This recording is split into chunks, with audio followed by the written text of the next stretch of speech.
أعوذ بالله من الشيطان الرجيم بسم الله الرحمن الرحيم الحمد لله والصلاة والسلام على رسول الله وعلى آله وأصحابه ومن دعا بدعوته واستنى بسنته إلى يوم لا تملك نفس لنفس شيئا والأمر يومئذ لله بعد بالكونتون الإسلام ولا كونتون دولا السلام عليكم ورحمة الله وبركاته بال بسم الله لكوتك na program wala ndalta men kala jans dimas wo dimas ñu ñëw waat wala din tala nan sita Alfala FM 107.2 or still sita no internet www.alfalafm.com nal mutana ñam ko deke bi fana inshallah ni na Sheikh Hamma Jaite ni wala da kuto bar jani be dunda kono dron se seko bula anim mo la ñew konton aywa fadal ustaz أبارك باك شيخ لامين بسم الله الرحمن الرحيم الحمد لله رب العالمين والصلاة والسلام على محمد رسول الرحمة الذي بعثه الله رحمة للعالمين بشيرا ونظيرا وداعيا إلى الله بإذنه وسراجا منيرا صلوات الله عليه وصلاته وسلامه وعلى آله وصحابته أجمعين السلام عليكم ورحمة الله وبركاته وعليكم السلام ورحمة الله وبركاته أستاذ بفرام بكونتينير na program wala walum ndiamuta ni topic menna akamta ko janni wobe sila lokunta milani no menen ndiamuta ni reawakening the consciousness of the ummah through the institutions of Islam wolunga maje ko men hada madum la consciousness ala kalamaro pura ay sabatino wala keno wala famaria fangolom fula nature long ayalo mona ate sijan jumala ate sijan ani nga vitamin tole so ñu lokun tambila ndiamu tan topic wala me yalon ko pour hada madum de data nyaadile ala nature akuma sana minto la nin kana fo bi afura da minto bi janni ba fula e mo fo ba jira atamita process jumala la darul ñu lokun tamila diamta wala bar bi hansa me continue la bawo sayin anata jang nyame ngofole sila anata jang anata munene jang nsafo purpose of life wala why are we created nkabalu purumu munati na yende da o topic do kabrum ba fala nga fanya men ni ko moy ko ibot na mintol ase jabino very easily mbotana soko do mbotana do ko la mbotana nyana bari be la lolu nyini kan and wolo kun tambila nga jowo to ko hendile bar bi fanam be damto bi very critical and mo jama la diamu tala philosopher scientist psychologist mo jama diamu tala pour ka determine ka joko exactly munem harmadu la purpose of life mune adna harmadu be baluka aka balu purumu iko ye mo nyini ka me an ko is a fool ya nyini ka ko I live to eat and drink akonte kabalu ta purunga domoro cha ngammi bare do fana nyini ka me ko is very wise atebe kala may ko abe kala mal yarin ko aka domoro kala aka akemi pura se baluno bar sai na wala ka balu purum aninga kana muneke okay niye mo nyini ka mune sija different asanse soto ngol ci kuma jamal fo nada jam pour ñi because mo be balu ko ne kata fenn ñi ka men teget jani be fal ilata ko be fala wala ilata ko te fala bari ka fenn teget jani be futa wala fo wala mutla purpose ti bang ite ko mingni is it a degree o ibe muso wala mula purpose ti ba wala kodole mo ila fakla na ful ti ba wala na fakla e ka fenn bandi be la fa solla wala ba wala fo ayata da men kam exactly bo ite ka wala ñi wala mutla taro jang daliloti sa mbi la fa diam wala mo purpose ni tan say munat na alen to da munat na alen to si mbe dunya ko na jang nata munele jang ñina muna topic ko inshallah ustaz abaraka bake hadim bi mba fula mole ko assalamu alaikum mba fula fana alhamdulillah mbe ala tantu ala mi yang manta ben jata kende yala hakilo la ten ko wala fon se murun nan jankana mirandi mo min bembulu nin la morla sa talanyon tema nyin kamala ala la noto anala semboto asake sababoti nase dul falin mirado be bulunu ya mirabe betiyari satuje wala mirado man futema folo ase futema wala mirado ben defon bulu min man betiya insa fay ila ñinen karo abenta bake ni ya ñinen karo jube modo sa fo ñinen karo manjar moya fo fankato abe londin ne konna ta min na jang bari fonse murun kaca coki kaca koto bala kato adama alayhi salam ntol bebota wala bala wa adaba alayhi salam anin iblis salam ma kan a tambita bunda fulalla wala da fula wala karanta ji ate famo min karam mi ya lon kontol benata karala wolom hadamadin wa ikamin for moving from innocence to guilt wolom ate adama bota munto albaraa amma famo fenke hala ya karandi bare anene ma londo tamande anene maje ko anene ma mira ko fense kali ala tola ya faniyafu betum birin wo kalita wa dafe mo min ma jawwote bari ya dandalale ala la tilin wo kono anata boy ala min faye wala qad ahidna ila adam min qabl fa nasi hala kona lahidu badi adam la pour aya kanta bar anyinata anata bula marso no makata anyinata ala la kumola konin shaytanu innahu aduwwun laka wa li zawjik wato nin wakata adama bota munto innocence albaraa anata guilt bara anata bo fanan inexperience londi soto baliato ila experience kata londo kono wato sai dol dum benata bo adama le bal wato adama ni wala fulwo min karan ani iblis la ma kan wato wo wala londo dunta yalo konole ntolu be ya soto yan momo be duniya ni kay ko parce que bi jamano molu ni ko e kacaye ke yela mande ni qur'an kulota kila la kumota isa fo en tol manda la walanda ta la bari mamoy bari diamoy fo hakilo la bay hakilo tembola bi momo wulita la larankan hani school dinno hani mimbe nursing school na wulita aka kumotilin kata hajile jara fo manke to nyaati kuno na botala nyaw ko ta bita do mor nyino tumbo na tita bita fende nyinirka baso na mammanta bita tumbo nyino nyankumo na mammanta bita do mor nyino nimmo mammanta imma harje wa imma school wa imma kudo hani ke ba koto na wulita aka kula fenge kata ka domoro hatile foto momo ye fende soto wali kullin wijhatun huwa muwalliha na taketa kuwalato bari momo ye nyatile ndulale soto itele dun sutiyata isembeta isembo be kuotole fondemba woton tolbata mun tole mbota alale ya subhanahu wa ta'ala ala qur'an wa yanjabi nin kumo belale qur'an mai akamin sata akonya ko wa iz qala rabbuka lil malaika inni ja'ilun fil ardi khalifa barin tambita bunda ala dami ala kafa malaika wa subhanahu wa ta'ala wa iz qala rabbuka lil malaikati inni khaliqun basharan min tin ada data le fabanta atambita wala dala anata dunia bari ala juba ya man kutu nyami khalifa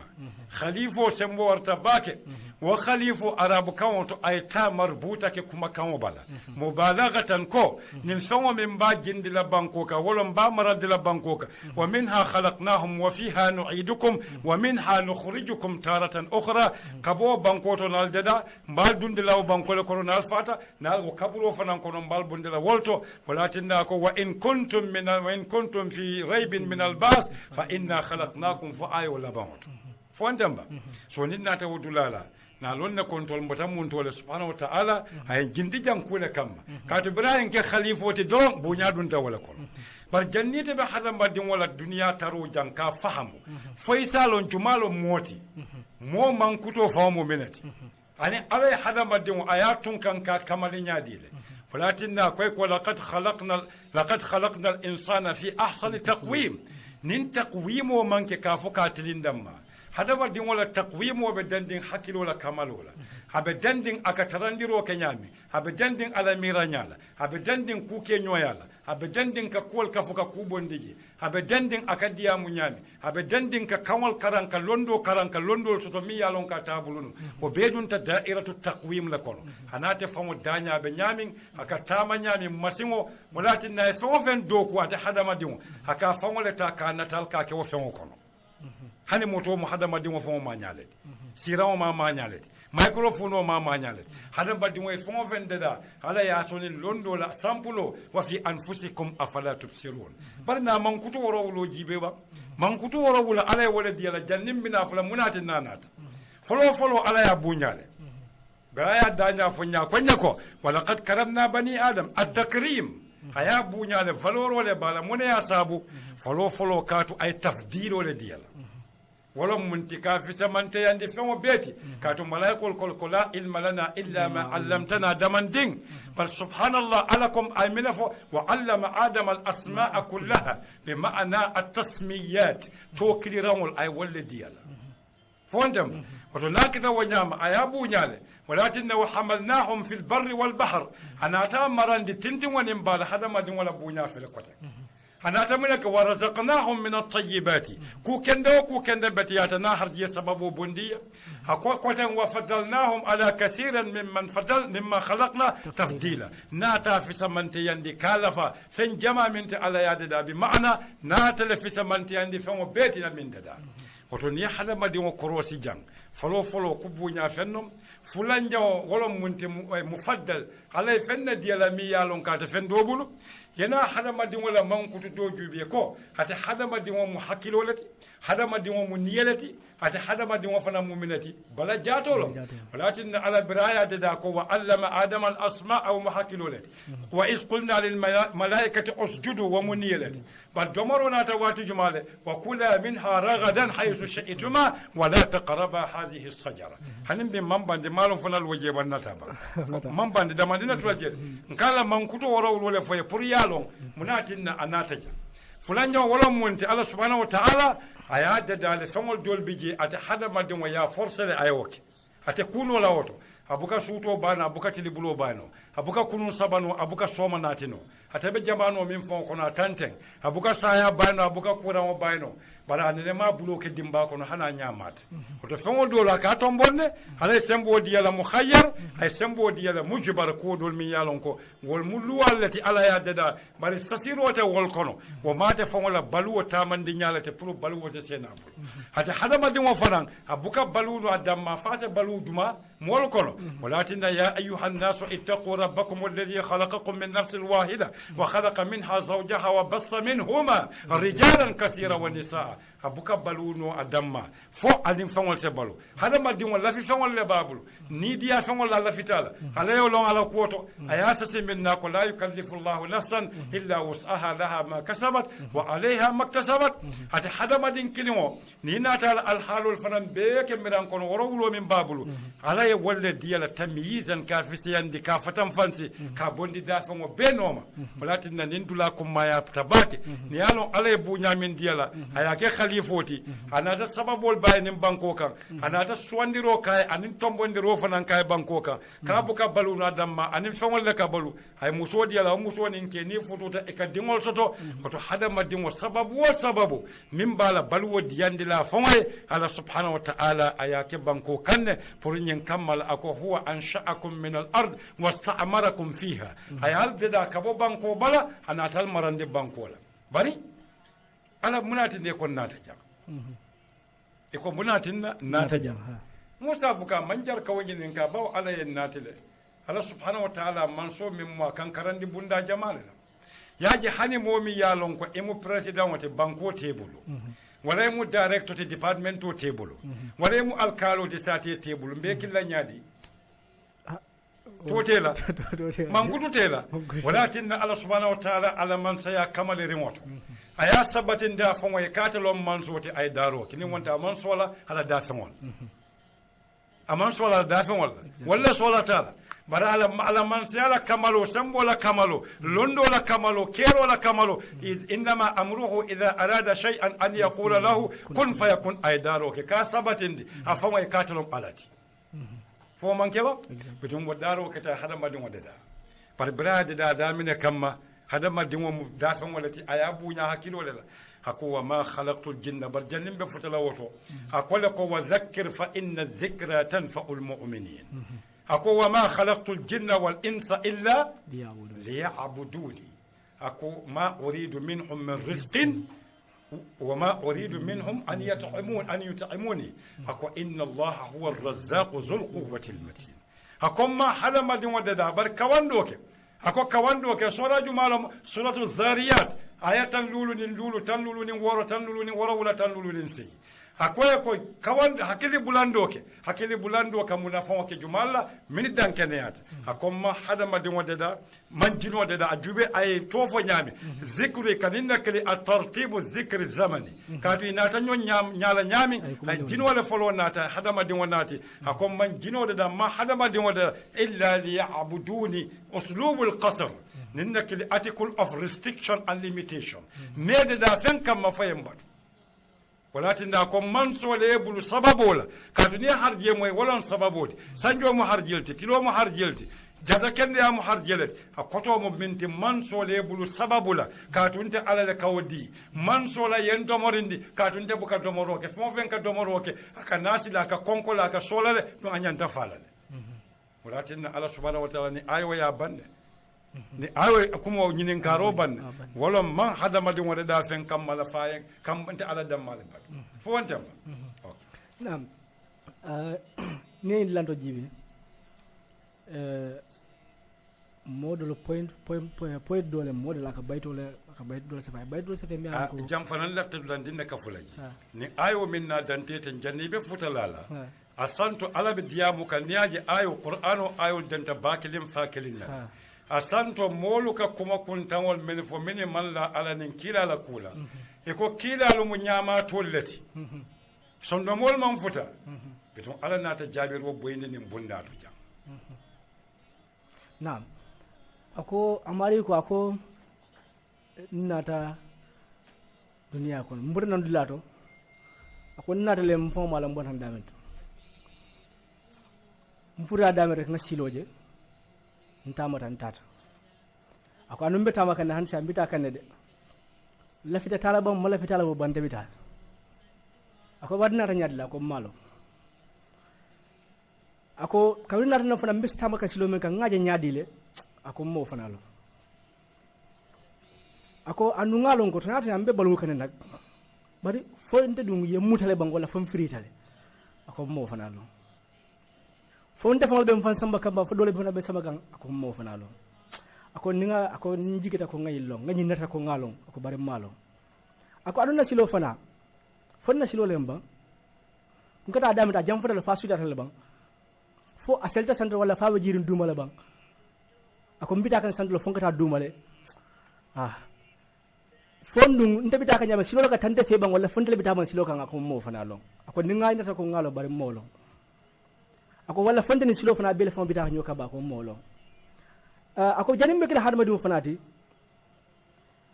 fo nunto no mbe fende kamta kamfam janimbe kila hadma dum ako mo fana lo malo no mbe damento ako bar ngalon ko nga fenjele ako nyimu fende mi alanka benna hakilo ko no mbaji be kan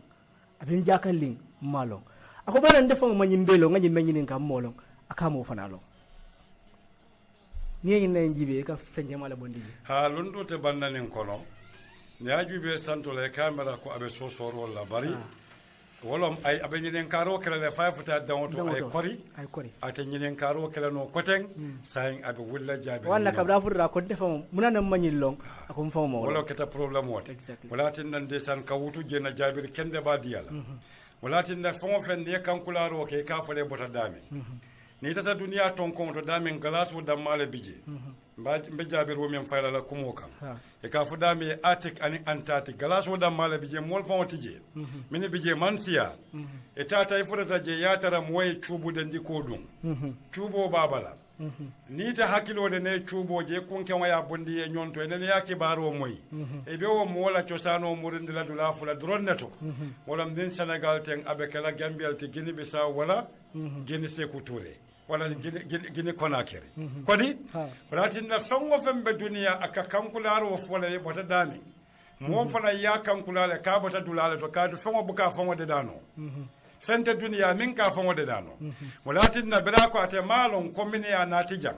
walatin na Allah subhanahu wa ta'ala bira hada madin wadada mobile be dunia ka foyle company jumale ndeda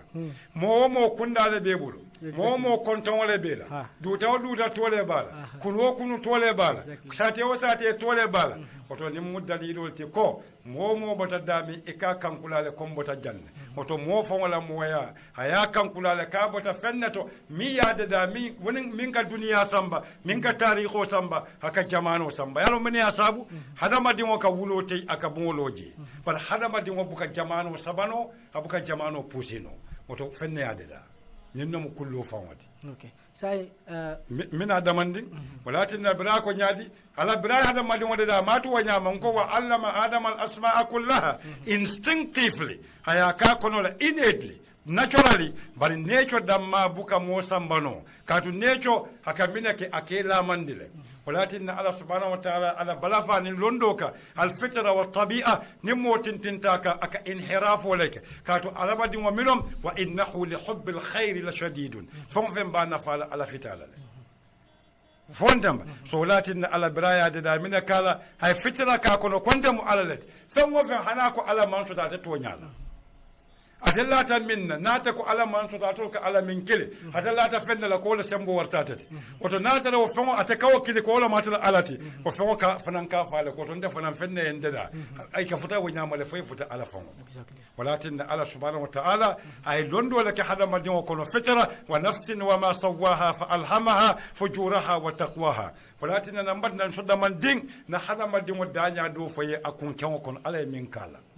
Allah subhanahu wa ta'ala bra hada madin wa kun kyan wada da ate kun kyan ka mun tala ko mita min be bun wala qur'an aka mun ta ko na wegle generator min be koto akun kyan al hala wara wala le ka kono min ka do ko ke wa al hala wara wulo bawna man diga kan don tolmato soto o kilimo to mu hypothalamus lati wala be duma kamunta ko mu duma fen wala ti hypo duma ni bota to talamos wo fana musira wala ti kun kem babe lori ngakan o kola yeta munna medulla oblongata wala munti wala akamunta ko suro abe sunkurun de menna kata kun kyawoto o kola sarubulum wala tongo duma kun kyawo men bije ni bota to pons wala saloti salo mi ye kun kyawo duma ni santo sukinde nyombala ni bota to yeta sarubulum wala kun kyawo la wara mambati wala annasiyatul الكاذبة الخاطئة ولما ورا من بافا وتي 83% كما وكما تنسى نيو سبا كون كان ولا كليا ولا كولو ودولا تو كو بيبه ولا كولو ولا القران وكرم فلا في اقرا باسم ربك ان اقرا وربك الاكرم ني اقرا دماك وربك الاكرم قران وكاي كولا نصف عن بالناسيه الناسيه كاذبة خاطئة حسابيت نياكو ديليشن وكا موبايل كونو نيامي يتول بي بونديجي wato karam fulo mannaba wato ala ko yele ko nin karam fulo beki walatin wadula la branata wala saru brumti ni bota saru brumti eta kopos o kopos wala fadanka blubani mara kun ke wala do ko beka nyonka ni bota eta talamos ni a beka fu nyomma aka doku function the saving functions of the divisions of the brain but the frontal prefrontal lobe wala kun ke wanya to qur'an wa kamenkele nasiya min taman sero mu jutoti ni hadama di mo balanta ala la sotola aka faala ko ala la londo ala dunna ni ala da yamaro le be jato kon hada baddi mo fo ba fande ne la nyaadile munom hada baddi mo ala ko wa nafaqtu fihi min ruhi ala la fanko le bakolo ala la yamaro le ba hada baddi mo kono wala ya balundi oto way yamaro ana hakilo na balu nata ko akatama hakilo la ala dunna yamaro ba jato kono yamaro le du yatina baluta oto way yamaro ba hakilo tinyala le walakinna ko kalla la in lam yantahi la nasra an bin nasiyatin kadhibatin khati'a falyad'u an-nadiya hada kafo mulkin sanada uzzabadiya dunia kono janno alqiyam qur'ano na ko iko sin aka dunia le fona ko sawfa wa alqiyam kono leti walakinna sanada uzzabaniya mbesambo killa sembe juma min balaw mira kuntan wadata la banya mandila momo ko ala mansuro janni be faale nyaabe mala katu sembe taki jangol sembo wartiti katu ala la ruho le be kono etela aqlo dum ruho de tama aqlo de tama la ne ruho tije walakin Allah subhanahu wa ta'ala ay minaka hada madin wala suratul rum ayam wannin kononta moya kamim fay akay fa aqim wajhaka lid-din hanifa fitrat Allah allati fatara an-nas 'alayha inyatul din wala balunya al-halu miya lonko alay molu da wala kam ako daro wala mu dino tilin dinwati walakin akthara an-nas la ya'lamun mo jama bije man wolon walakin ala kasurata femman bala ala mankutol ar-rububiyyah uluhiyya sonko na tajelato bare ko ala man soto fente wa kelano kadu fon fen ke dantede mashallah nam sai akan ta ko akwai tammale munat na ala intol na felen jam pour ka sutiyandi wala en na fe jam pour nga batu no bala ya marol noma ko nyime na altuje alotuje ngawtuje hanen bin lati la fala aya kelin Allah subhanahu wa ta'ala nin ta suratul mu'minun aya keme ayatan nin lulu akwanya ko fanan jannabe futala jabe kawando le fo kan nakatu mene ya sabu duniya jang dankene ya molu min be ala no may bañi nen kay bala ya maro keka ino ka ala batu wa ma khalaqtul jinna wal insa illa liya'buduni ka ala batu ka fa ala dimba yasilata walla wa man ka dammati ala ka batu le katu ila fitala ala ka batu le katu ya lonne walatin ni ala loy ka batu le hadi buka silala dimbala katu ala dimba dungo ani arjada dungo etela barote sambalano arjano kono katu ala balafani nemo hino dammala se siji bari fa dammala baro le kesi munna toro kono kamunda ko talibo kala moto ala stodi balaka gajandi ala stodi baliyale ka boyndi fondemba walatin ni suratul mu'minun ayo min fo amoy ba afa hasibtum annama khalaqnakum abasa fodum aleni ne jiki ban konna dale abasan qur'an wala arabu kama diyata bake abas kuma kama min wana ta sinya fulal qur'an o kono jang akoto mo minti abas walam do ko mi ya lon ko nafatala nintilo boyta kana mira ko ina ta duniya jande be fala ko kafiro kam mira na nim fulan kafiro wala munti wa ma yuhlikuna illa dahr namutu wa nahya ani akoye ko abasan wanten akoye ko an wa faranu wa annakum ilayna la turja'un al kana jigi ko altamurunante ala kan subhanahu wa ta'ala hajubi ayake nyamin turja'un bal murundila ta'ala na min bal murundila so fana mu dalilo dolati kaatu santo dankene ya mol jumalle ka jelela minima ala long imam ala noma de ka jele dankene ya mol na walati na wolungo hala na ta fonye ko faliya mira nal bulajan tulungo laba hani hakilo famata sonna ko nin duniya nyanta tulaten fo konti botina mune asabu tilim baliya min ka kenyonna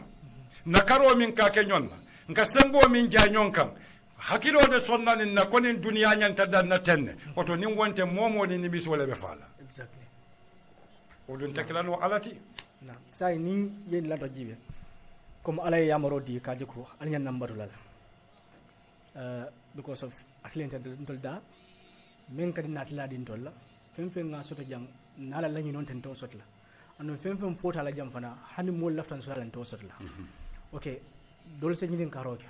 dol ni mo contemporary mol ke mira ka jiko muniyat na alaben to dala atlanta na fe nan jang basla bila firin ngabatu dole fele wol bita jahannaba andu ala miro ala compassionate wala ala bala fami ngaso ala rahma mi ngaso to dole be je wol bita janila dole be je wol bita diam munati men bete ka fana kam aw fana ni ko contemporary mulu ya no ni ta to tamano da ko dunia be haklu na be ni ta mata ko dunia be ko en bagal di malet wo be mu tolele kadu nem mo be ko agal di malet mo be di malet di wala tan ko mate ji mo jamano le balde te be sai ni philosophical questions on part de woro wol anala danka ya danka nyawnya ay lollo dinnale katu ay ni philosophical questional answer wolom ajube ba ite ala bana ma ite yalon ko ndebe adama nenelale munati ne yembula na nene ite ala subhanahu yalon ko mbe soso la munati ne yembula ne soso niaje ko niaje ben dankala munati ne yembula ka adama dimol nene hanim bi man tombum woleda hambulu muna ibirita ma wajinen ka ko lati nabiri ya jinen ka munati ne man sujudi ako ana khairun minhu dum nin bewo nin dafe wa nyini diamo no baki ha diamo ke nyamin ni afahamu diamo sembe ma ba akola ko ana khairun minhu ana le fo walam ntela fita manteya wata wutula ntela fita tate burai ay diamo taw nyamal jumla ismiya walam nina ta araba angale kawla e ka wala kili sentence so constructed by a noun yamin da mun na jumla ismiya walam toti so nin dulala nin ginen karo mi kafu muna tinna alaman be kalima na mota yambula على يجاب أكويك بعد بسم الله الرحمن الرحيم أكو ولقد أردنا الأمانات على السماوات والأرض والجبال فأبين أن يحملنها واشفقن منها وحملها الإنسان إنه كان ظلوما جهولا أكو نكرفو تالي نالان دي كونكو سواني بانكو نياتي دي ولانكو يالاتيك سواني بانكو كنتول منسو ولا لانتول بدو كو كريدرون نتول من لفين نسمبو ولا كافونيا كو نين بتياتا نمان بتيا نتول بكو كندو دمالك لا ملايكو فنان بتن هذا ما دي وينيو ولا كنت باسم ولا أكو نيانتي كرافو مباتا لا نولا أي كرافوتا برا كرافوتا سمبو ديالا بريا سمبو ديالا فمو فم على يدا أكو فمو بيكو يبدو كو كده هذا ما دي ولا banko aka tama aka bungol waka ka fengo be kaka sawo ka sanjo nin tilo ay silingo ke sawola sawo kata ay silingoti banko aka ko be kaka banko boka kuma da fengo be ka do ko kay potol ni nelu fengo be ka do ko kay akata president wati jang brakata president wati jang mune manyan nani nen kala ba president wala jole man siya mo beti man banko ka bar president o mol atele ikatele nen tilo kono ka tambe mo beti exactly fo man ke ba oto wolo yara fa yela palaso cikandi nyaning ila responsibility kastika wo nyamale oto madama alay londo diala nim muso e kino tabi kini dima bolo aya londi ite ke da paso di nata hanin bi ko e ko jaro ke da kono ke domorinde oto bakit wala muy fananti ko kodi walatin da dimba mbukan bulo bula kono walatin na ala bra hakilo dinna nka so borinde nka falo borinde nka samo borinde jato ka dongo kenye so fen diata nye dunia nkake nka kuno kulun kaki kuno ka do ko kenye so jino fon ka do ko kenye ka to ya ga Sulaimane oto ala subhanahu wa ta'ala e fende dinna mi amadi fon wala ka to ko wala kat karamna bani adam walatin ne ko ni la vitamin salimo ni la takka ni la chopote le kamina ke e ka jatole sana ni tafta akara do mole ka hani kano la hada madi way amana ta auto faysa pontibo oto ya frile la ikraha fi din force de dinoto londo ni force bukatano ya force moy dawda aka nafiki yale wulumine asabu walatina ni consilata ala la dimbala aka munta ko flattery lo an psychophancy kolom nin dimbate te itabatula walatina la ikraha fi din afa anta tukrihu an-nas hatta yakunu muslimin walatina la tahdi man ahbabta ولكن الله يهدي من يشاء على كل ونفس وما سواها فألهمها فجورها وتقواها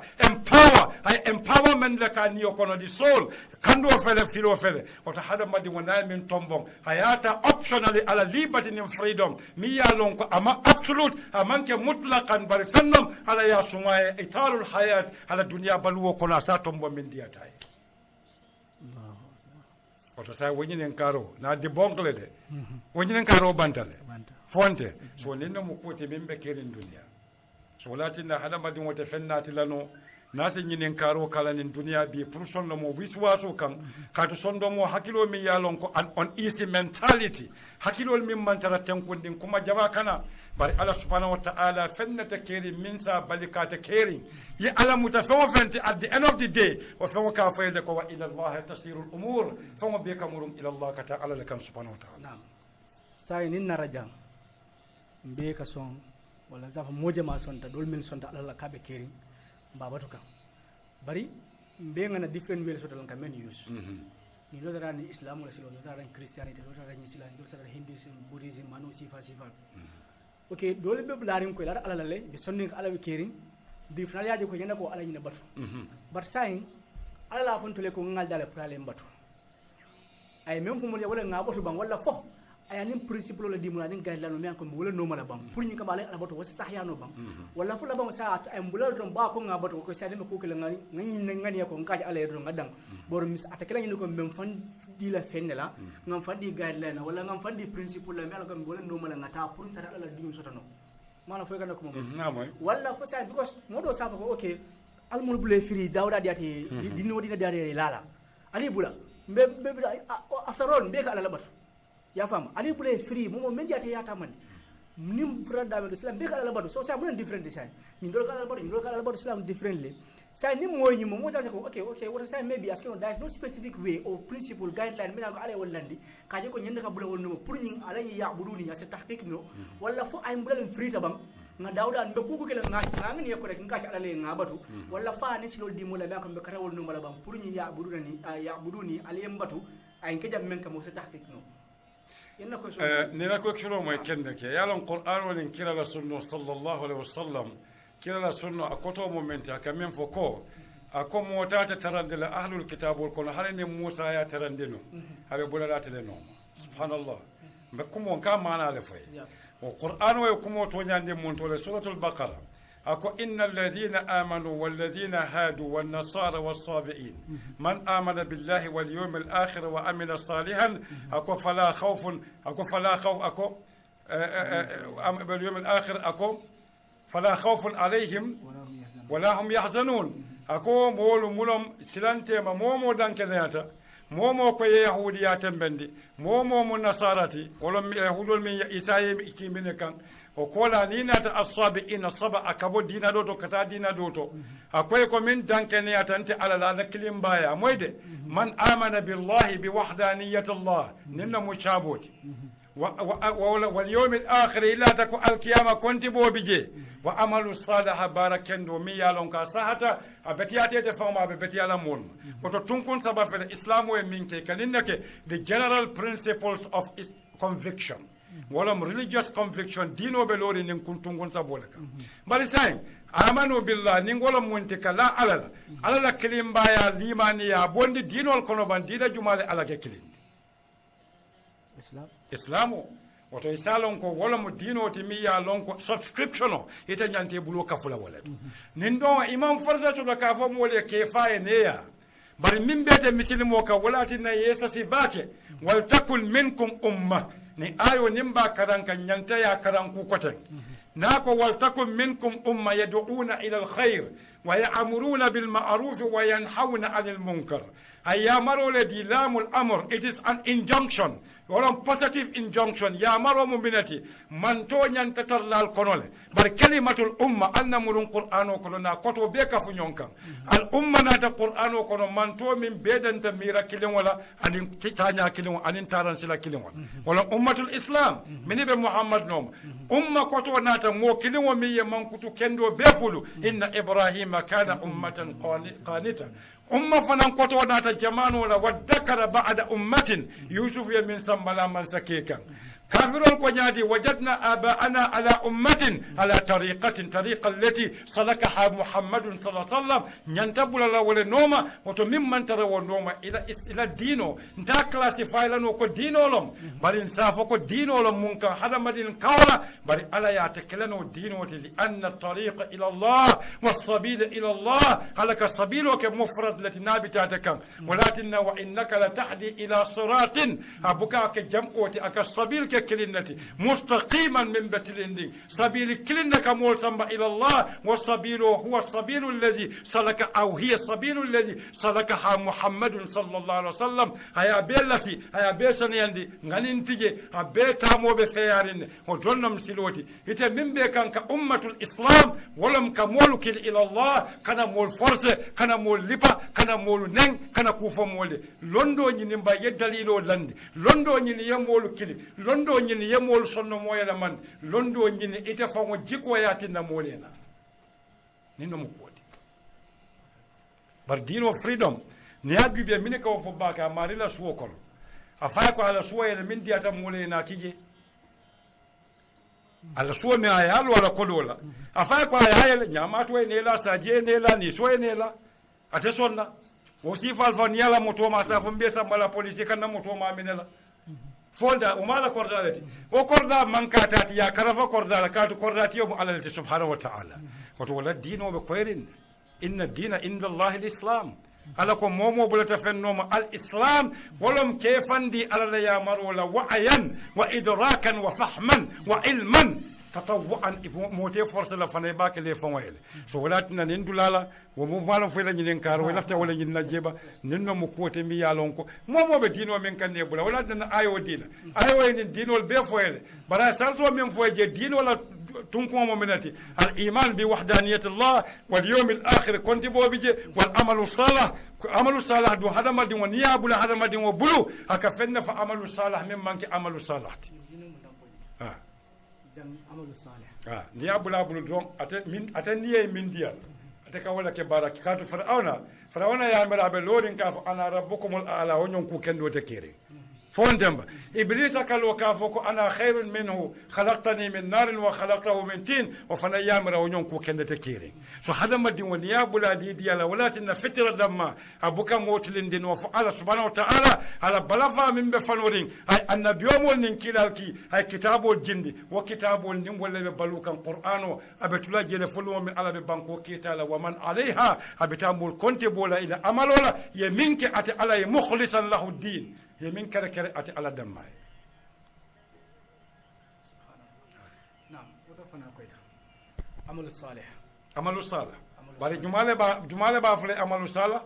نوانت موكرو مسا. ها موكو سوما سافة كم بعمل الصالح لا كونكو لا موتا. تونيالهم دينو سلانجرو ديالا كونكو لا موتا. bari ninga bula wala ni amuta kota safu konko le muta konko bata muta la falki amay bab so nyaro la doro so hada madin wa atenni yo ni abula ka minki akabula ni diala noma walakin nasariyon ala subhanahu wa ta'ala amanso hada madin wa ya landi akaba fan wala ya hada madin wala sariyon wa maje ninga nyon kudeta mbuka constitutional tinyabang luwolum parliament mbuka fa amendments banka luwal falimba ala luwate wanyama ala luwal al kulliyat wal juz'iyat wolum generalities min ya lon koy buka yelema ani al juz'iyat min ka yelema jamano kammala ani jamano la fato ani mol al halo imma mol maturity ani mol decadence wolum ila jiodo نعم ما شاء الله سأني فرجة هنسان سي تيم دندم بلا بلا الفنالي بسم الله نيميلا فكول كلا 6400151 6400151 399 3151 399 3151 6400151 ni WhatsApp ni la fa voice message la wala la fa call kala inshallah be sot la ji through WhatsApp and normal call local call inshallah hansa ni amalu salih ustaz na focus be amalu salih hansa because of ya fanya ben pour moya determine kaji kon kanyi men ka bedata I think fo silo traje silo me bol normal criteria nya tarlaje wasilo le fanal fo do e traje men bola nila me binte la hakilo mo perfection so to no pour ma silo na me alan ko dunia be se tamara ko sen jelwa ata expire nte mo hakilo so har ma du mo so but sai fo do e traje me alan ko wala ba nila because of ne aja ba fure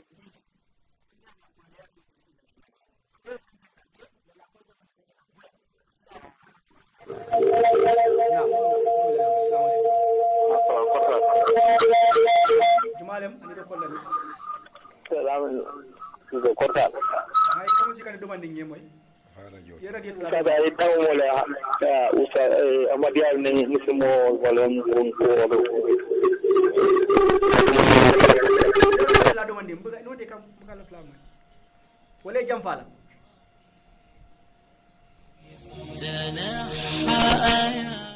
نعم وعمل صالح ني غدا الونيا اني ونانا نياجي كومن حرمدول دمال بيغنا كامبي غافنا فين السلام عليكم عليكم السلام درو كوتا ايدرو جمعه كوندرون كوتا ايدرو لله ها الله كون غديرم باكي ايوا بركه باكي الله نيمول نفا بركه اي علما لا بيجو امين علما لا بيجو امين كله بكلمة يالون كوي واسا باك نيك مبالغ فجمع يالون كوي ساعتا لكمول ساعتا إلى ما نول دياتا الحمد لله أنا من بيك فلاما أنا قالك مو مويلات نبلاني ما نوما تجا سيدنا مصطفى بركة باكي بركة باكي فنا بركة نيم بيك فلاما ما كون عددا نيابتي نين constitution ولا mais nsafon to lampan soto sanji tan saba sanji 52 52 to 53 now fe mansa kunda saban jama kan tan bolo kono ten bara kam da constitution fulal nyama bolo kono ten do mon fitar no molle kambenta ya dada mo be ko masha Allah this is perfect do nar ne ko page nyama ya fali wo na fana ko wala bida to see ko be do fana na san complain be kele wara ko fay fali so inda hada madu mo nakun be to kai do kele da kilo do kele way of life da mo da wato wadi ko chaos le ko ko problem ko sa ko pe to je mi alon ko be so biso kele wolto no fan di because me wala ya lo problem ko na fara metal ko na fara someone in the plan ya di sini ni aba plan ya ni muni be na na ngani fajal fa be to ga because to do bi ta kele to renya ko e kama han man ko fanga ko yang do ko be nya fara ko bari ala subhanahu wa ta'ala ni be ta do ni be na fara ni hanje ni sani so sai lim sa to ga na on be kele sai no mo ne kele la sai ni amalu salih lo mo def yàlla ndeysaan musulman ya mi yaadiya kitabu ala kitabu le jindi muslim wala wa kitabu to alquran donc ata ka do ko be ko azikra hakile bunya bulata do na ko tak ay والكتاب المكتوب سفيفون وكتاب ويفون في الميرا ولكن فيلوسوفال من نشرة الدنيا barinde san ima harje ni se kando soto wala ibe dendi hakilo kanno yakata ba kala jamano e wala dila ni wolita non kaburo kono bin ni kacata bi qur'an waye silo min di muslim wala jama bi je ay mimira ba fayla bake qur'an o moye koko mira aya jabire walakin na ta suratu muhammad mbatalla kacala kato ay minna tin ka wala kacanka balu wala la ko fo manta atlasilo la ila allah oton tolu malon ala be jola nyamin ala dun kole ko anyante jola ni na tala silola akwa ko alladhina kafaru wa saddu an sabilillahi adalla a'malahum momo ya lon ko kafir ya ta muhammad lanin min nata yemolu bay ala la silo noma al islam akwai te mari ala yela baro jo be tinyale aya be yebe aya be tumbon ako walladhina amanu kilin amwede والذين آمنوا من دانكنياتا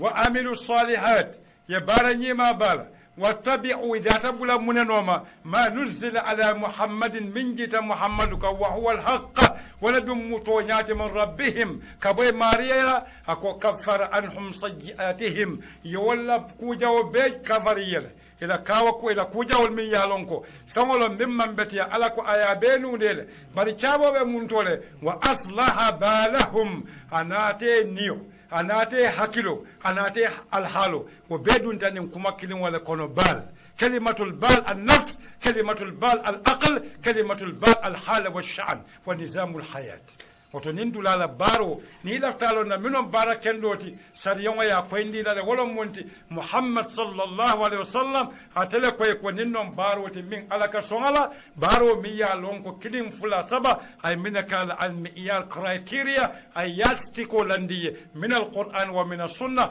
na ay wa min karanjang wa mutaman serolte a point an indicator ka tandila ko ninnomu ba amalu salo ti mi ya lon ko ade fa wona fa ade mol nafala imam jikije illa wajha Allah fa ala la kutumo wala monti ala la jo ani ala la kontano ani ala la itikadu nga baro minki ala man sola lan kam fawale nafa hani ala ko la salo ki asalima ala nafa